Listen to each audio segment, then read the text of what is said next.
What's up, Barnhill family, and welcome back to your home for all things combat sports. Yo. Guys, we have a signature Barnhill Brothers deep dive coming your way today. We did Connor versus Max just a few days ago. That video's out, and now we are moving right along. The co-main event, Paddy the Baddy Pimblett taking on the surging Benoit Saint-Denis. We are going to break this down, as we always do, from a striking, grappling, and finish up on the intangibles and really dissect every aspect of this fight. What could happen, what we think the advantage for each guy may be, and so on and so forth. Everything in the timestamps below if there's a particular segment you're interested in. But as always, we start with striking. This is going to be a fun one to break down from striking and grappling. For you know, sure. we have those fights where it's like, oh man, this is going to be a good one to break down, but it's so striking heavy, or Right. the opposite, so grappling heavy. I feel like this one is so balanced between the striking, the grappling, and the intangibles. Let's get going with the striking here. The biggest thing to me, and I kind of want to see if you are in agreement or disagreement, we have what will likely be an open stance fight for the majority of it. Sure. So Benoit Saint-Denis coming out in the southpaw, Paddy mostly orthodox, but does switch from time to time. And we're looking at two guys who, if we're being realistic, absorb almost an identical amount of strikes per minute, land an almost identical amount of strikes per minute. Maybe you could make an argument that BSD's striking is a little bit cleaner, especially since he switched camps to Nicholas Ott just after the Moicano loss, and he's Right. looked damn near flawless since then. But to me, on the feet, this is a really intriguing matchup, and I see places where both guys can really exploit the other. What are your thoughts? I really love this match, and I'm thinking that this is going to be fight of the night on 329. Now, obviously, the main event could come up and one up these guys because Connor and Max never have boring fights. But BSD and Paddy are definitely going in there to just throw down. And look, Paddy, he's maybe not as durable as he once was. The Justin Gaethje fight is part of the reason. BSD coming through the ranks was super durable. He suffered that knockout. So I think the durability has diminished kind of evenly as well. Like you said about the striking numbers, they're all sort of similar. I think both guys are going to be doing the exact same thing they've always done, which is coming out, you know, trying to get pressure forward, get in their opponent's face and bring the fight to them. But it's going to be interesting to see who's actually more durable because both guys land big shots. So Paddy the Baddy, he's not the fastest striker in the world. He's kind of slow, actually. And he does find his targets, but often it's very telegraphed. So, I mean, there's nothing wrong with throwing telegraph shots as long as they're landing, but Paddy does sort of show you what he wants to throw and then he throws it. But what I think is good about Paddy as far as what he does on the feet is he's able to, you know, mix up his shot selection really well.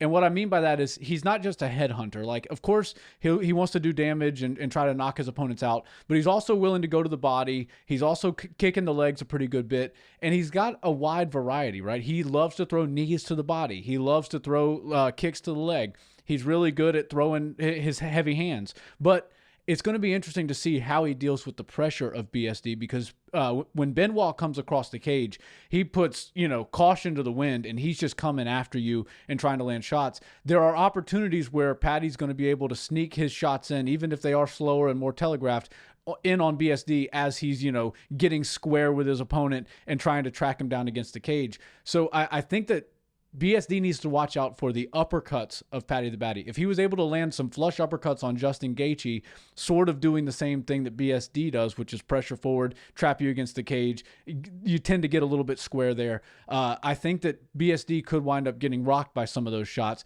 but Paddy also stands straight up. There's no head movement, and it drives me crazy, right? His head is always on the center line, and he's a big, tall figure for 155, so his head is there to be hit, and BSD is a headhunter. Obviously, we see him mix it up to the body well. He does a really good job at putting that to the body in the open stance situation. It's always going to be there, especially if you feint high and then go low. You can almost always touch the torso of your opponent in the open stance. So BSD needs to be a little bit cautious when he does bring his pressure. And I do predict for you that BSD will be the one trying to bring the pressure. What we've seen out of Paddy is he usually wins fights when he's the pressure forward fighter, but he also knows when to find his spots and his moments in rounds to bring pressure. And he's been pretty good at showing us like his ability to evade big shots and sort of use the octagon and all this free space that he has. So BSD will likely come out as the pressure guy, and it'll force Paddy to be a little bit more of a counter striker. I don't love that because it didn't work all that well against Justin Gaethje. Now, Paddy's as tough as an old leather boot, so he was able to find his shots, and he ended up having a really good interim title fight with Justin Gaethje. But his best moments in that fight were when he was pressuring forward and sending more than one single shot, but combinations. And then as soon as the combination ended, instead of letting everything reset, letting Justin reset, getting right back on it, throwing more strikes. That's actually something that BSD does really well.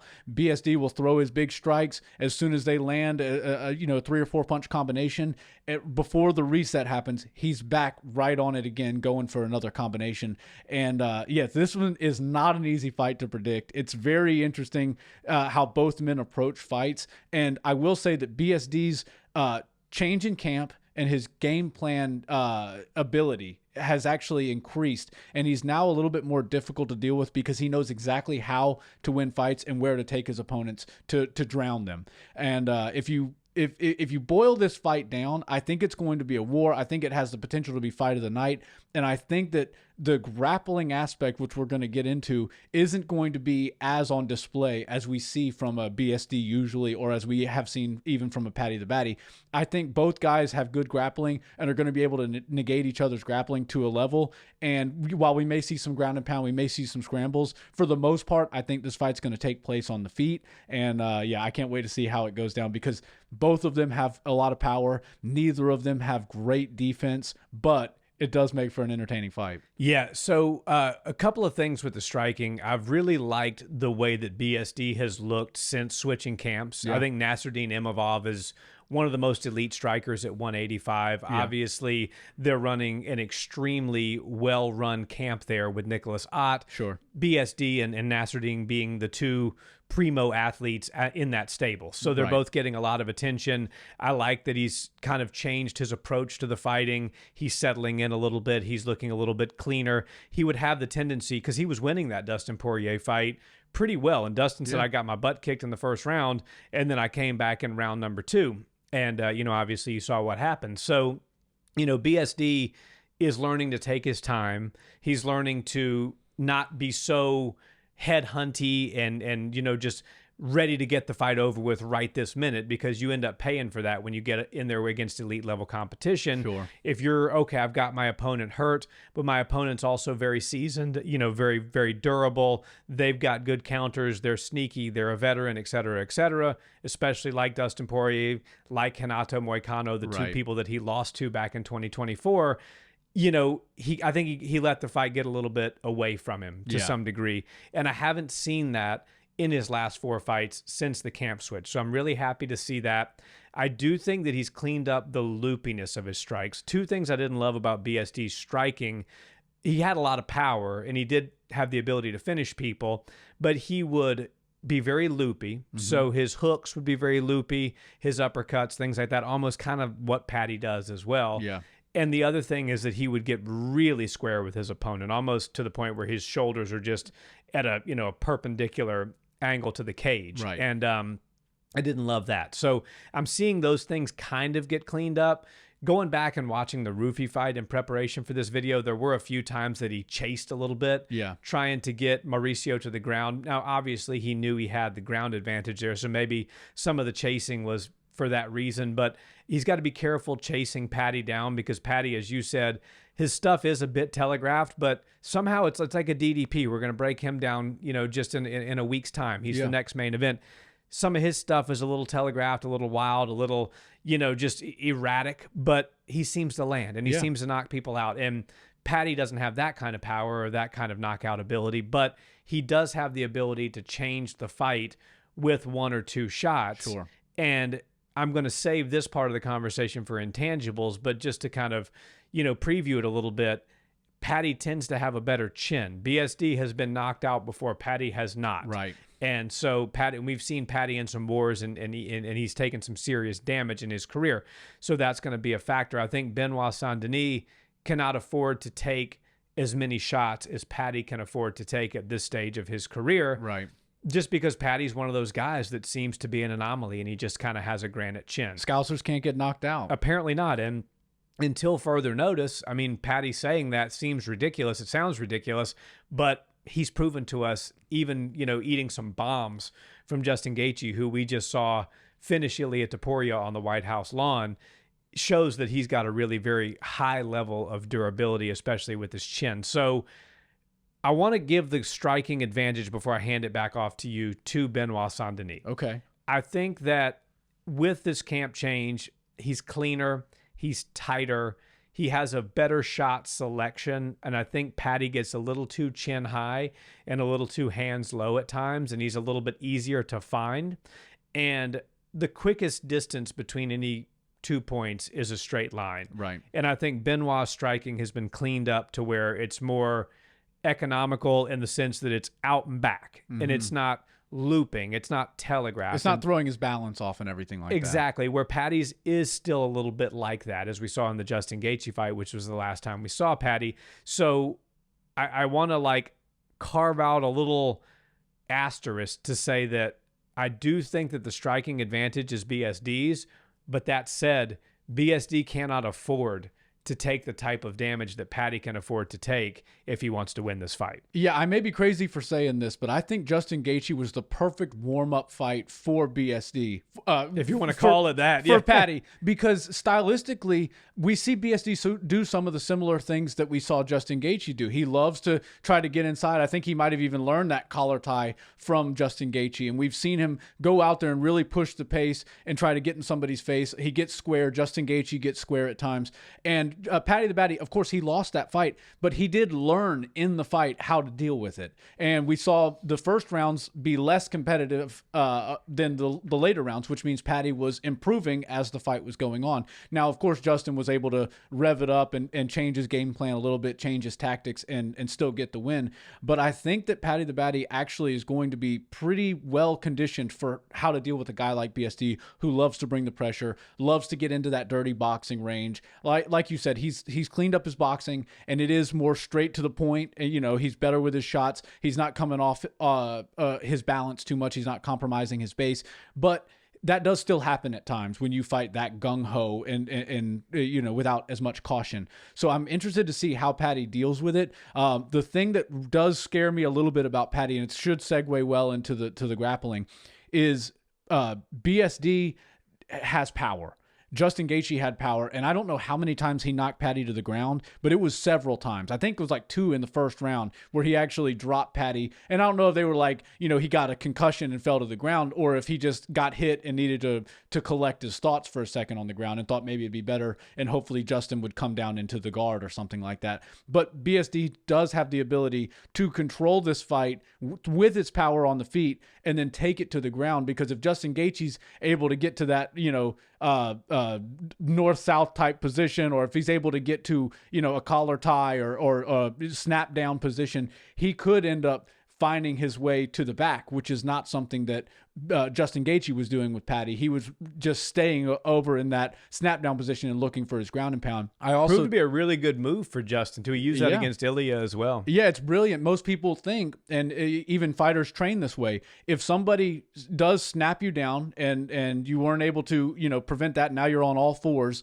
the next likely position that they're going to go for is to spin around through one side or the other, get to your back, and then start to either put a hook in or do some ground and pound to flatten you out, something like that. And Justin Gaethje doesn't do any of that. He just likes to sit right there and find his openings from that position. So I think BSD, being a more jiu-jitsu heavy grappler, because he loves to obviously wrestle, but he does like to go for submissions. So once he does get Paddy rocked with a shot, he could look to snap him down a little bit if Paddy does decide to shoot or something, and then he would look to transition. But I would almost say it's better to do what Justin did than to try to go to a traditional jiu-jitsu style fight with Paddy on the ground, because Paddy is a very good jiu-jitsu grappler. He's not good at getting takedowns. He's not good at getting his opponents to the ground.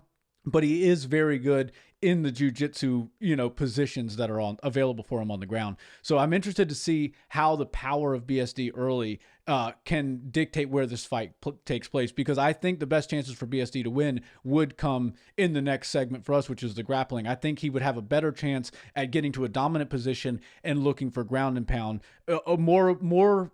There's a better chance he wins the fight if he does that than if he were to either just stand with Paddy for 15 minutes or if he were to go submission hunting once he has Paddy to the ground. So, okay, so I think that's a good segue, but I still need your advantage. Who's got the striking advantage, Paddy or Benoit? It's a hard one. Yeah, it's a hard one, and it really could go either way. I think these guys are like, 49, 51%. It could truly go either way, but I'm going to give the striking advantage slightly to BSD. Okay, that makes sense. Yeah. The little bit cleaner, a little bit more tightened up lately. Yeah. And I think that's the right call. Yeah. So let's move into grappling. Okay. There's a big, and I know the statistics don't tell the whole story, right?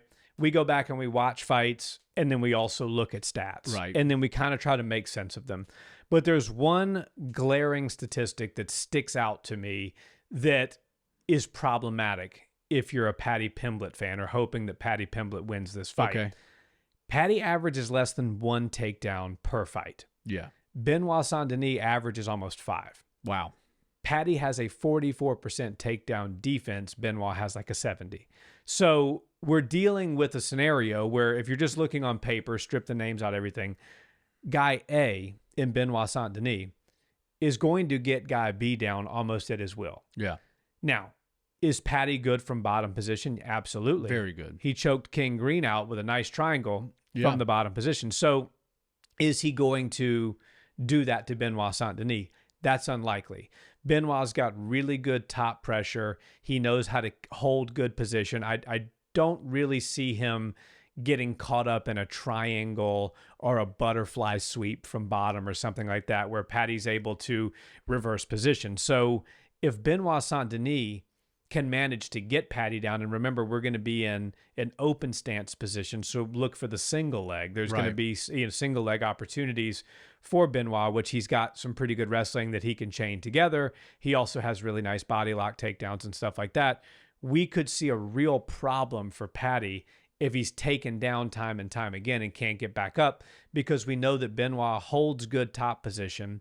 Paddy's comfortable in bottom position, but that's only because he's had success submitting people from bottom. What happens if you're just getting beaten up from bottom? Right. Where Benoit's on top of you and he's raining down punches, he's raining down elbows. He's got a good head and arm triangle. He had one of those recently in his last couple of fights. Yeah. So that is the problem for me, is you have way higher takedown ratio for Benoit, way higher submission per 15-minute average for Benoit. And again, I know the stats don't tell the whole story, but I feel like those numbers are kind of painting a picture here that might be problematic for Pimblett. Yeah, the ground is where this fight gets really interesting. Paddy the Baddy has great submissions on the ground. BSD is really good at controlling his opponents on the ground. So it really does depend on who gets the dominant position at the start of the grappling exchange. And I think the BSD is probably going to wind up dropping Paddy, because we saw Justin Gaethje land some good shots that dropped Paddy several times in their fight.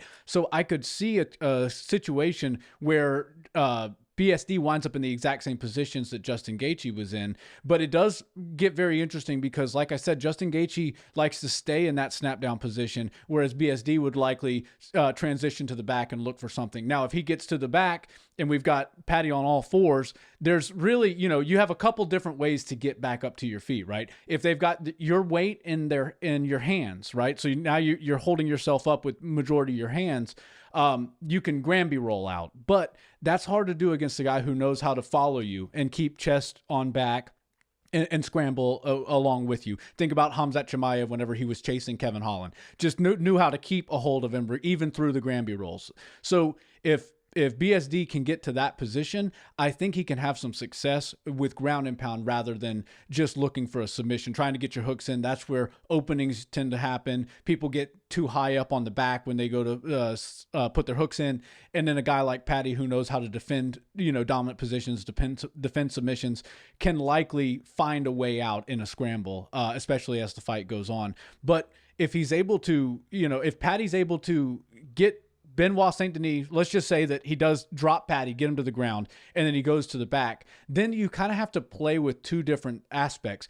Whether you're going to try to stand up, and that's if somebody's got their weight on more on your hips and they're kind of making you sit down on your heels. That's where BSD might find himself in this fight. And if that's the case, Paddy has to start to look to stand up.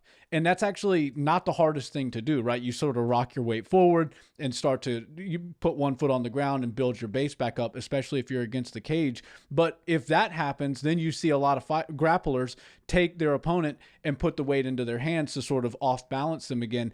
And that's when the timing for the Granby rolls will be there for Paddy. You have to act like you're building up base so they push forward, and now you're utilizing their momentum to roll out and then hopefully create enough of a scramble to get back to your feet. I think that Paddy will be able to get back up to his feet. And the grappling aspect of this fight and just Benoit Saint-Denis' ability to chain the striking into the grappling, but doing it in a way that does not lend to having gas later in the fight. Benoit Saint-Denis does not leave any gas in the tank. By the time 15 minutes is over, he is out of gas because he knows just how hard he needs to push the pace. And even we've seen later rounds for BSD get a little bit shaky because he kind of goes so hard in the beginning of the fights trying to get fights done with. So I could see BSD getting exhausted from his own offensive grappling. And like I said, if he doesn't just look for ground and pound positions and avoid trying to just submission hunt and all those isometric holds that you have to do to keep a guy of Paddy the Baddy's skill and size on the ground, will exhaust you. And one thing we know about Paddy the Baddy, yes, he gets dropped. Yes, he doesn't have great head movement. Yes, he's susceptible to being cracked, but he's got a chin. He's very durable, and he's dog tough because regardless of how bad you hurt him in a fight, he doesn't go anywhere. So I think that Benoit Saint-Denis really does need to utilize in this grappling realm the ability to conserve energy. Because if he doesn't conserve his energy, he's going to wind up exhausted with arms that are full of blood and gassed out. His legs are likely going to get tired as well. And Paddy the Baddy, even though he's not the fastest guy, he's not the most dynamic, that actually serves better for him later in the fight because if you're a guy who utilizes agility and explosive movement exclusively to get your offense going, being exhausted takes away your best weapons. But Paddy doesn't really utilize that kind of stuff. He's sort of a counter striker that puts heavy hands on you, a counter striker that likes to, find his moments and trade with you. So I don't think that Paddy would be as out of sorts once exhausted as BSD would be if BSD does go out there and blow all of his gas early in this fight. Yeah, very, very solid points there. And I think the grappling in this, like I said, on the ground, I give it about even. They can both submit. Sure. They can both sweep. They can both do ground and pound. They're both very lethal and dangerous, and you have to respect both of these men on the ground. Yeah. But I do like BS. The bottom line is if you're on top, you're winning the fight on the ground, unless you're getting submitted like Bobby Green did against Paddy. But I don't see that happening. So I do see Benoit winning the moments when the fight is on the ground because I do think he will be in top position doing ground and pound and doing submission hunting. Yeah, we don't see BSD's back on the canvas very often, do we? Not often. And so the other thing that you mentioned was BSD likes to empty the tank. Since he made the switch to the new camp, he's not been out of the second round.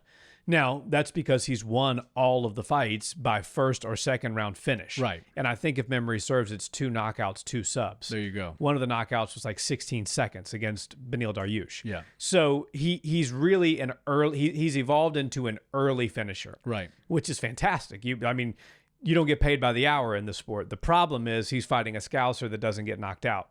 So I do think that the gas tank is going to come into play here. I do think this is going to go more than the second round, unless one of these guys clips the other one. But before we move into intangibles, because that's a perfect move into the intangibles discussion, because I think that's one of them, is gas tank.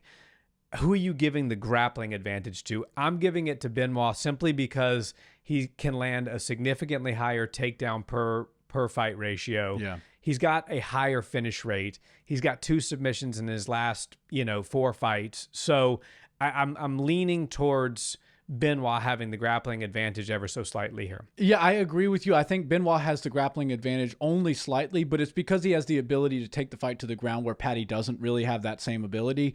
And he also is very good with ground and pound. I would not suggest for Benoit Saint-Denis to win this fight to go submission hunting on Paddy, because he's very good in the jiu-jitsu submission grappling aspect of fighting.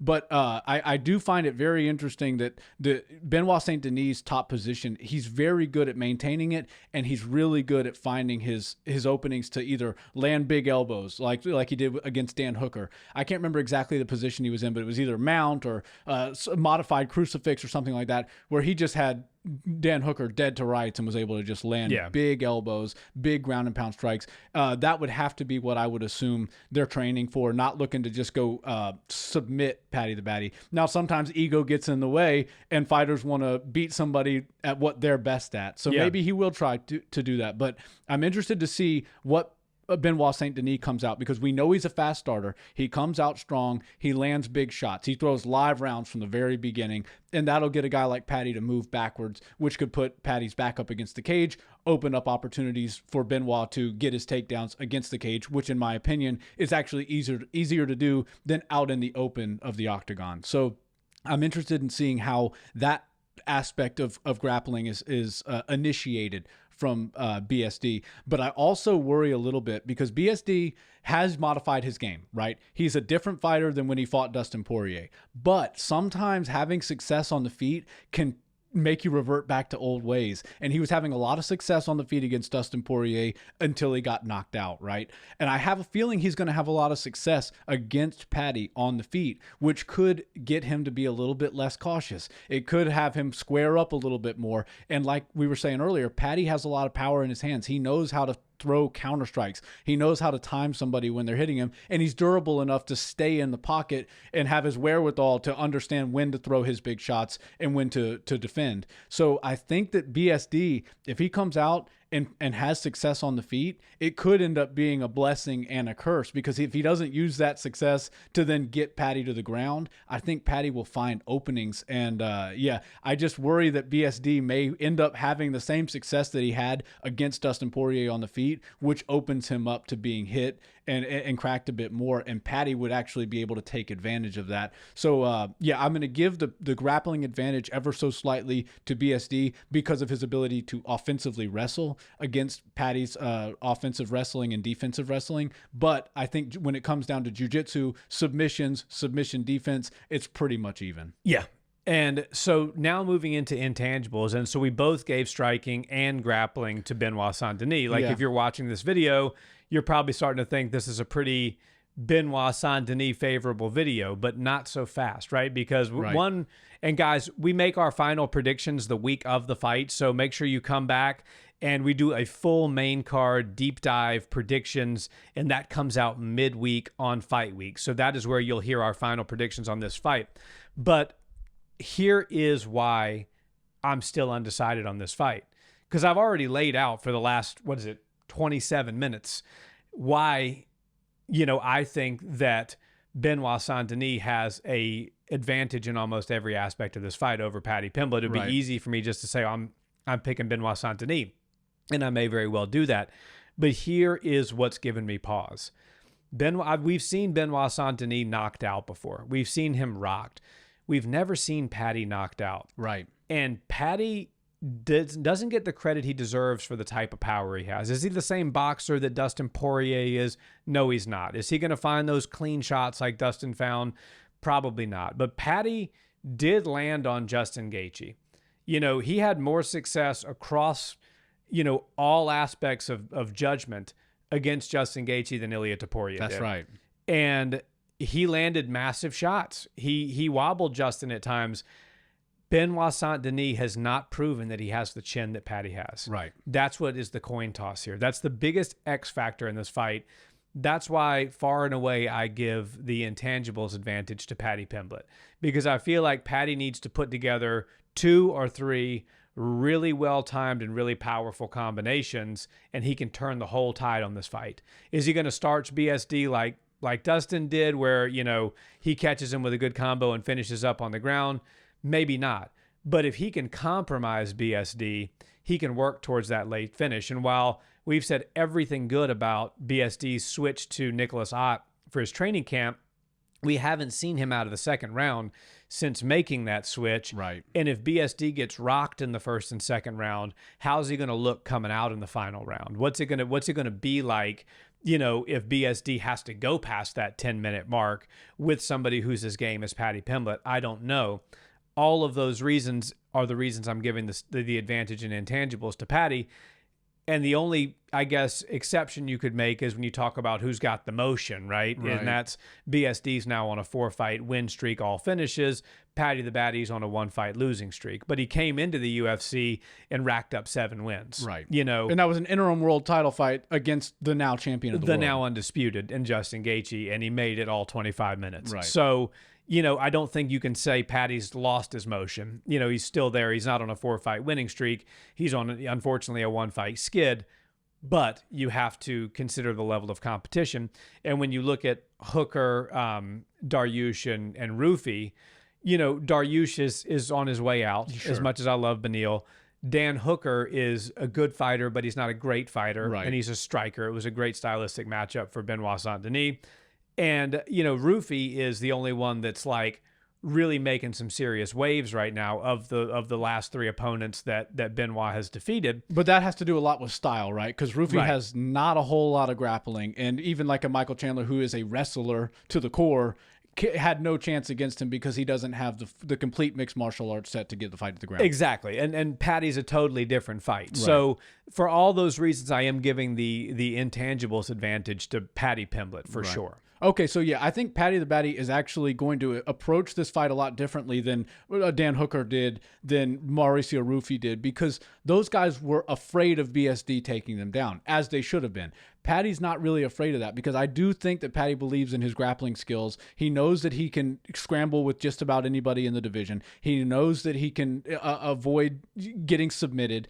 And I'm interested to see how BSD approaches getting Paddy to the ground, because fear is the #1 thing to get somebody to the ground, right? If somebody's afraid that you're going to take them down, guess what's going to happen? They're going to get taken down because they're so worried about everything. They're now hyperactive on any little feint that you show, any little level change. You can look at their eyes and they're going to pull their leg back or try to start sprawling. It's like if you're in a conversation with somebody and it's like an important conversation and you're like, man, I really hope I don't say something stupid in this conversation. And in your brain the whole time you're like, don't say something stupid. Don't say something stupid. Don't say something stupid. Guess what you're going to say? The stupid thing. The stupidest thing imaginable. So, 100%. You know, that's kind of the same thing with the takedowns. Yeah. When you can fight without concern of being taken down like Paddy can, he can fight a little bit more loose. Yeah, and I don't think he's as worried about BSD's offensive grappling as some of those other opponents were. And look, BSD has, I would venture to say their strength of schedule is pretty similar, because he had Paddy had the fight with Justin Gaethje, so that's the highest level that the division has to offer. And other than that, you know, he had like his Jared Gordon fight, Bobby Green. You know, he's a great character in the sport, but he's not overly impressive. Past his prime, Tony Ferguson. That went to decision, I think, right? So obviously, as of late, he has the one big fight that's bigger than any of the fights that BSD has. But BSD, he lost that one. Yeah. But BSD also has, you know, pure strikers. A lot of the people that he's recently fought are basically pure strikers. So it's hard to really say. I would say the strength of schedule is pretty even. And when it comes to intangibles, the thing that sticks out to me, Paddy the Baddy is very good at landing an uppercut. So I know I'm going to get technical as far as my intangible is concerned, but we like a technical intangible. Yeah. So BSD, as we know, he loves to get his hands going to set up the takedowns, especially up against the cage. But what he does is he gets really square, and then he shoots in, and you can kind of see when he's going to do it, right? You can see it on his face when he's going to throw a hook, and then he's going to change levels and go. And what we've noticed from Paddy the Baddy is he was really good at finding an uppercut on Justin Gaethje. And I think the entries that BSD is going to show are going to be similar to some of the entries that we saw from Justin Gaethje. Remember, Justin is not much of a wrestler in his MMA fights. He's obviously a decorated wrestler that doesn't like to use it, but he was looking for those opportunities against Paddy. And whenever Paddy figured it out, he started to land both uppercuts and hooks on Justin as he would come in. I think those same exact shots will be available to him when he fights BSD, because BSD does sort of, put his hands down and look to grab your leg. I mean, you have to, right? If you're going to change levels and grab somebody's legs, technically your hands can't also be on your face protecting yourself. Right. So you have to sort of risk it a little bit. And Paddy, like I said, he's durable enough to stay in the pocket. And one thing that a lot of people don't understand, especially if you don't train and haven't trained for years, is the only way to get durable, the only way to get experience through dealing with a bunch of offense coming your way, especially strikes, is you have to get hit a lot. So Paddy obviously is fine with seeing shots come his way, some of them bouncing off his head, some of them going to his body, but he's also able to still see his shots and let them go. And yes, he does, throw a little bit slower than a lot of the guys that we've seen BSD have success on the feet against, but he throws with serious power. And if BSD changes levels and runs right into one of those uppercuts, that could change the fight dramatically, because BSD changing levels, coming in with all that momentum and pressure, running into an uppercut or running into a hook could be enough to do a lot of damage and cause him to actually pull back a little bit and be a little bit more telegraphed when he decides he does want to change levels and close distance and get inside. So I'm really interested to see how Paddy is able to deal with the flurries up against the cage that BSD is going to throw, because we know he's going to do that. And we know that Paddy, even though he likes to be a pressure forward fighter, also knows when to, use the perimeter of the cage, stick to the outside, try to create distance. And he waits for his shots. He's also got a beautiful knee. So a couple things, I guess we can sort of lump this intangible into shots up the middle for Paddy, right? It's the uppercut or the knee. We've seen him land some pretty good knees. On the time takedown entry. Yeah, on the time takedown entry. And we saw Rufy. Now, he's a totally different style striker than Paddy, but he landed a knee to the face of BSD, and it was sort of because of that sort of situation, right? BSD coming forward, lead leg heavy, leaning down towards the legs, looking in that direction. And Paddy doesn't throw a jump knee like Rufy did, but he does, stand there, plant his foot that's on the ground and throw a more of a Muay Thai style knee. So he could be looking for BSD to close that distance, change the level, and then find something up the middle, whether it's the Derek Lewis style knockout of Curtis Blades coming from an uppercut, or if he's just going to stand there and wait for it. And obviously, it's a little bit risky when you stand and throw a Muay Thai knee right up the middle, because you could wind up getting run through and taken to the ground. But if you're not afraid of the takedowns or what happens once BSD gets you to the ground, you can really throw that with 100% power and really start to disrupt his ability to close distance that way. So I'm going to give the intangibles to Paddy. And I guess I'm sort of lumping everything in BSD's favor, aside from a couple of random things and technical things that could go Paddy's way. But I definitely think this is the most competitive fight on the 329 card, and I can't wait to see how it shakes out, because both guys are positioning themselves to be very, very meaningful contenders in the division that need some answers but aren't going to get any until next year. This could lay the foundation for a title run for either Paddy or BSD come 2027. Yeah, I think that's the perfect way to sum it up, right? We laid out a framework for BSD, and on paper BSD should run through Paddy, but unfortunately for Benoit, fights don't happen on paper. They happen in the cage, and Paddy tends to thrive in the chaos. Yes. And that's going to be the biggest X factor here. And I think that's going to come down to my final pick ultimately is going to be, who do I think Benoit can handle the chaotic nature of Paddy Pimblett long enough to do what he needs to do and it can do technically to win the fight. That's what it will, that is what my decision will boil down to, and I have not made it yet. Can I throw one more intangible at you? Yeah, please do. I think that Paddy the Baddy is actually a better feinter than he gets credit for. He showed Justin Gaethje some pretty good feints and had Justin biting on a lot of them. Now, he also throws a lot of live rounds, so you don't know what is going to be a feint and what's going to be an actual shot he's looking to hit you with. But as the fight progresses, I think his ability to feint and get BSD to react to it is going to end up benefiting Paddy Paddy. And even though he's not the cleanest striker in the world, he does have the ability to put his hands on his targets. So I think that some good feints early on from Paddy could end up finding some bigger openings later in the fight, whether that be body kicks and I know he's going to be kicking to the left side because it's an open stance. So that spleen side, of course, it can do a lot of damage if you burst somebody's spleen, but it doesn't shut them down like a liver kick does. So I think that this is going to be really interesting. I think Paddy does need to focus on attacking the head, attacking the body, and attacking the legs. And if BSD comes out there looking to headhunt like we've seen him do in the past, he could wind up dismantling BSD from top to bottom, dealing with a less dangerous BSD as the fight goes on. This may be a crazy thing to say, but I have a feeling this fight's going to end in finish. There we go.